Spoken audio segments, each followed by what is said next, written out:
అనంత్ శ్రీరామ్ గారు ప్లీజ్. మనశంకర వరప్రసాద్ గారుగా మన ముందుకొచ్చి ఘనశంకర వరప్రసాద్ గారుగా ఇప్పుడు వెండితెర మీద నిలబడ్డ చిరంజీవి గారి ఆశీస్సులతో మేమంతా ఈ విజయోత్సవాన్ని పంచుకుంటున్న శుభ సందర్భంలో ఈ విజయోత్సవానికి విచ్చేసిన మనసున్న ప్రతి ఒక్కరికి నా వందనాలు.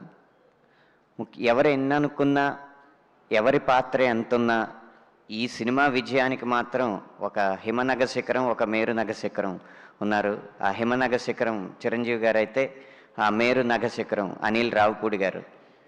అనిల్ రావిపూడి గారికి విమర్శలు, తర్వాత ఏమో సులువుగా తీసిపాడేయడాలు చాలా ఎదుర్కొంటూనే ఉంటారు, కానీ హిట్లు మాత్రం ఇస్తూ ఉంటారు. ఈ సినిమాకు కూడా ముందు క్రింజ్ అని, ఇన్ని కోట్లు కలెక్షన్ చేసిన తర్వాత సుడి అని, ఈ అంటే ఈ కాలంలో మీముల్లో అంశాలను బట్టి మీమాంసల్లో పడే కాలం అయిందన్నమాట ఇది. అందుకని ఆ మీమ్స్ని చూసి ప్రతివారు ఒక వ్యక్తి మీద ఒక అభిప్రాయానికి వచ్చేస్తుంటారు. కానీ 9 వరుస విజయాలకు కారణం ఏంటంటే అనిల్ గారికి ఏది, ఎప్పుడు, ఎంత, ఎవరి ముందు ఎలా కావాలో తెలిసిన స్పష్టత ఉన్న దర్శకుడు కాబట్టి ఆయనకి 9 విజయాలు వరుసగా వచ్చింది. ఉదాహరణకి ఈ పాటలో అంటే రచన చేస్తున్నప్పుడు ఏదైనా మంచి ప్రాస వస్తే చాలా బాగా అనిపించి అది వాడేయాలనుకుంటాం.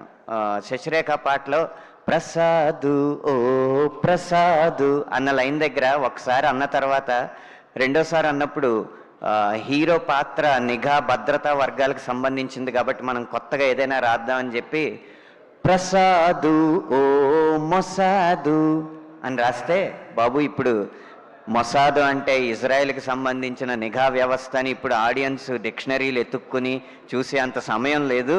అది సంక్రాంతికి మెదడుకు మేత పెట్టుకోవడానికి రారు, మనసారా నవ్వుకోవడానికి వస్తారు కాబట్టి అలా సులువుగా ఉంచు పాటని అని చెప్పి నిర్దేశించి అలా ప్రతి వాక్యాన్ని తనకి ఏది కావాలో అది తెప్పించుకుంటారు. ఒక్క సాహిత్య శాఖలోనే కాదు, ప్రతి 24 శాఖల్లోనూ తనకున్న స్పష్టత, స్వచ్ఛత అన్నీ కలిపే 9 విజయాలకి మెట్లేసి 10వ విజయం వైపు పరిగెడుతుందనేది నా ఉద్దేశం. అలాంటి దర్శకుడు ఉన్నప్పుడు ఇలాగే 100 కోట్లు వస్తూ ఉంటాయి. తన విజయంలో మమ్మల్ని కూడా భాగస్వామ్యం చేసినందుకు అనిల్ రావిపూడి గారికి మనస్ఫూర్తిగా కృతజ్ఞతలు.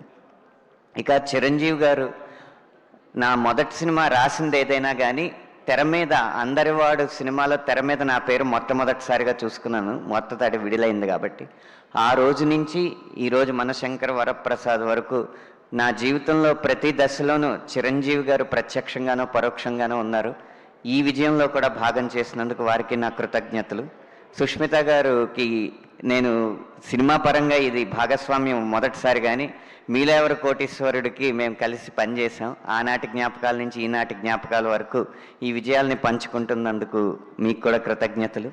ఇలా ఎప్పుడైతే నేను విడుదలకి ముందు మాట్లాడానో, మనశంకర వరప్రసాద్ గారు పండగకి వస్తున్నారనేది ఎంత నిజమో, మనశంకర వరప్రసాద్ గారు పండగ తెస్తున్నారనేది కూడా అంతే నిజం అన్న మాట నిజమైనందుకు సంతోషిస్తూ, ఆయన పండగని ఇలాగే కొనసాగిస్తున్నారు అన్న విషయానికి ఆనందిస్తూ సెలవు తీసుకుంటున్నాను. థ్యాంక్ యూ సో మచ్ అండి. ముగ్గురు లిరిసిస్టులు మాట్లాడుతున్న సమయంలోనే మా మ్యూజిక్ డైరెక్టర్ బీమ్స్ గారు కూడా ఎంట్రీ ఇచ్చారు. వారికి కూడా వెల్కమ్ చెప్పేస్తూ ముగ్గురికి కూడా